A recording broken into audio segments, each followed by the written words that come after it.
ఈరోజు మనం fish curry చూద్దాము. కొరమీను చేపని తీసుకొచ్చాను. అది కంప్లీట్‌గా మా అమ్మ స్టైల్‌లో చూద్దాము. పులుసులాగా కాకుండా కొంచెం గ్రేవీ వచ్చి ఒక నార్మల్ చికెన్ కర్రీ ఉన్నట్టుంటది. చింతపండు ఇవన్నీ ఎక్కువ ఏసే పని లేకుండా చూపిచ్చాను. మొత్తం కంప్లీట్‌గా చూడండి. అప్పుడే మీకు క్లియర్‌గా తెలుస్తది. ఫిష్ కర్రీ ఇంతవరకు చేయని వాళ్ళు ఈజీగా ఎలా చేసుకోవాలి అనుకుంటే ఈ వీడియో చూసేయండి. చాలా క్విక్‌గా అయిపోతది. అండ్ బ్యాచిలర్స్ కూడా సింపుల్‌గా, ఈజీగా చేసుకోగలుగుతారు. అండ్ వీడియోలోకెళ్ళే ముందు మన ఛానల్‌ని సబ్స్క్రైబ్ చేసుకోండి.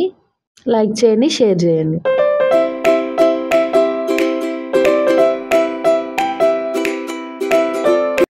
Hi guys, welcome back to my channel. మీరు గనుక ఫస్ట్ టైం మన ఛానల్ చూస్తున్నట్టయితే please do like, share and subscribe to our channel. ఒక 2 ఆనియన్స్, జీలకర్ర, అల్లం, వెల్లుల్లి మెత్తగా పేస్ట్ లాగా చేసుకోండి. అండ్ చింతపండుని తీసుకొని నానబెట్టుకోండి. ఎక్కువ కాదు, జస్ట్ కొంచెము. ఈ ఉల్లిపాయ పేస్ట్ పట్టుకుంటాం కదా, దాంట్లో కొంచెం ఉప్పేసుకోండి. అప్పుడు టేస్ట్ బాగుంటుంది. దీన్ని తీసి సపరేట్గా గిన్నెలో పెట్టేసుకొని మళ్ళీ టమాటాలు ప్యూరీ లాగా పట్టుకోండి. చాలా అంటే చాలా మెత్తగా ప్యూరీ లాగా చేసుకోండి. అండ్ దాంట్లో కొంచెం చింతపండు ఇందాక నానబెట్టుకున్నాం కదా, అది వాటర్ వేయకుండా జస్ట్ ఆ చింతపండు వరకు వేసేసి నీట్‌గా బ్లెండ్ చేసుకోండి ప్యూరీ లాగా. గుర్తుపెట్టుకోండి, కంప్లీట్ ప్యూరీ లాగా కావాలి. అండ్ కళాయి తీసుకొని కొంచెం ఆయిల్ ఎక్కువ వేసుకోండి. ఉల్లిపాయలు బాగా ఆయిల్ కాగగానే ఉల్లిపాయలు, కరివేపాకు వేసుకొని నీట్‌గా ఫ్రై చేసుకోండి. మరీ రెడ్‌గా అవ్వాల్సిన అవసరం లేదు. పచ్చి వాసన పోయి కొంచెం కలర్ చేంజ్ అయ్యేదాకా ఫ్రై చేసుకోండి. అసలు ఇంతవరకు చేపల పులుసు పెట్టుకోలేని వాళ్ళు గూడా, అంటే అది పెద్ద ప్రాసెస్ అనుకునే వాళ్ళు గూడా ఈజీగా చేసుకోవచ్చు. అండ్ వడియం గురించి చెప్పాను గదా, నేను చాలా వీడియోలో మెన్షన్ చేశాను. ఈ సమ్మర్‌లో కన్ఫర్మ్‌గా ఆ వీడియో చేసేస్తాను. ఆ వడియము, ఉప్పు ఏసేసుకొని ఫ్రై చేసుకోండి. దెన్ పసుపు కొంచెం ఏసుకోండి. బాగా ఫ్రై చేసుకున్న తర్వాత ప్యూరీ ఇందాక ఆనియన్ పేస్ట్ ఉంది గదా, ఆ పేస్ట్ ఏసేసుకోండి. ఏసేసుకొని అది గూడా పచ్చి వాసన పోయేదాకా ఫ్రై చేయండి. చేపల పులుసుకి మనం కొంచెం ఆయిల్ ఎక్కువ వేసుకుంటేనే టేస్ట్ బావుంటది. ఎప్పుడైనా నాన్ వెజ్ కర్రీస్‌కి ఆయిల్ ఎక్కువే ఉండాలి. అప్పుడే టేస్ట్ బావుంటది. నేనైతే గ్రౌండ్‌నట్ ఆయిల్ యూజ్ చేశాను. మీరు కూడా అది యూజ్ చేయడానికే ట్రై చేయండి. బావుంటది ఫ్లేవరు. ఇది ప్యూరీ పట్టేటప్పుడే మనం ఉప్పేసుకున్నాం కాబట్టి ఇంక అవసరం లేదు. అడిషనల్‌గా యాడ్ చేయాల్సిన పని లేదు. మూత పెట్టుకొని నీట్‌గా పచ్చి వాసన పోయేదాకా ఫ్రై చేసుకోండి. ఆయిల్ పైకొచ్చేసిందంటే మనకి కంప్లీట్‌గా ఫ్రై అయిపోయినట్టే. ఇప్పుడు టమాటా ప్యూరీ మిక్సీ చేసేసుకొని దాన్నేసుకోవాలి. టమాటా ప్యూరీని మాత్రం అస్సలు చాలా అంటే చాలా మెత్తగా చేసుకోండి. నేను చూపించినట్టేసుకొని నీట్‌గా కొద్దిగా సేపు ఒక 1 మినిట్ అలా ఉంచేసి ఫ్రై చేసుకోండి దాన్ని గూడా. మనం చింతపండు తక్కువేస్తున్నాం గదా, సో, ఆ పులుపు ఫ్లేవర్ రావాలంటే గనక మనకి పండిన టమాటాలు ఒక 3 ఏసుకొని ప్యూరీ పట్టేసుకోండి. సరిపోతది. నేనైతే కరెక్ట్‌గా కేజీ చేపలకి చేశాను.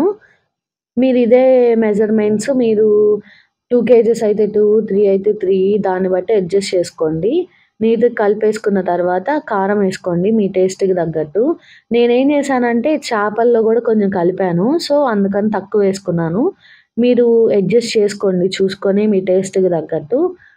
ఇంక మొత్తం కలిపేసి దీన్ని గూడా పచ్చి వాసన పోయేదాకా ఫ్రై చేసుకోవాలి. ఈ టమాటా ప్యూరీ పట్టిన జార్ ఉంటది గదా, దాంట్లో కొంచెం వాటర్ పోసేసుకొని కొంచెం మీకు కావాల్సిన టెక్స్చర్ ఉంటది గదా, ఆ టెక్స్చర్‌కి తగ్గట్టు ఆ వాటర్ యాడ్ చేసుకోండి. అది గూడా కంప్లీట్‌గా బాయిల్ అవ్వాలంటే మనం మూత పెట్టేసి కొద్దిగా సేపు బాయిల్ చేద్దాము దాన్ని. నీట్‌గా బాయిల్ అయిన తర్వాత మళ్ళీ చేపలు యాడ్ చేసేసుకోవడమే. చాలా అంటే చాలా క్విక్‌గా, స్పీడ్‌గా అయిపోతది. ఉప్పుని అడ్జస్ట్ చేసుకోండి మీరు.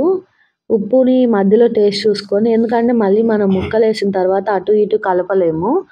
సో, చూసుకొని దాన్ని బట్టి అడ్జస్ట్ చేసుకోండి.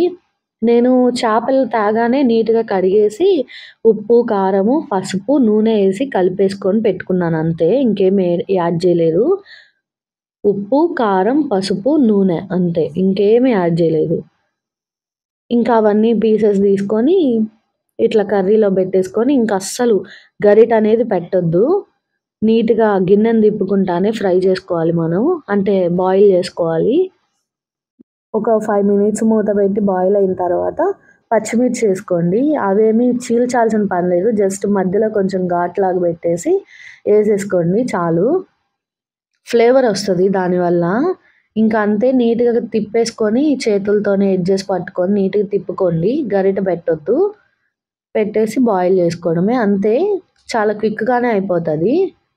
చాలామంది మన వీడియోస్ చూస్తున్నారు గానీ సబ్స్క్రైబ్ చేసుకోవట్లేదు. Please try to do subscribe.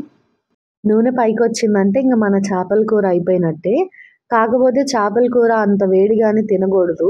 చల్లారిన తర్వాత మార్నింగ్ చేసుకుంటే ఈవినింగ్, నైట్ చేసుకుంటే మార్నింగ్ తింటారు. అలా తింటేనే టేస్ట్ ఉంటది. కొత్తిమీర యాడ్ చేసేసుకొని దించేసుకోండి అంతే. నేను దీంట్లోనే ఒక 3 చేపలు తీసుకొని ఆ ఉప్పు, కారం కలిపిందే. ఇంక నేను ఎక్స్‌ట్రా ఏం కలపలేదు. వాటిని ఫ్రై చేసుకున్నాను. అట్లా ఫ్రై చేసుకొని తినేసాను. ఊరికే చూపిచ్చాను ఆ క్లిప్పు. దానికేం మసాలా సెపరేట్ కలపలేదు. ఇంకా చేపల కూర అనేది మనం వైట్ రైస్‌తో సర్వ్ చేసుకుంటేనే బావుంటది. Thank you guys. మీకు గనక నా వీడియో నచ్చిందంటే లైక్ చేయండి, షేర్ చేయండి అండ్ మర్చిపోకుండా సబ్స్క్రైబ్ చేసుకొని బెల్ ఐకాన్ క్లిక్ చేయండి. Thank you.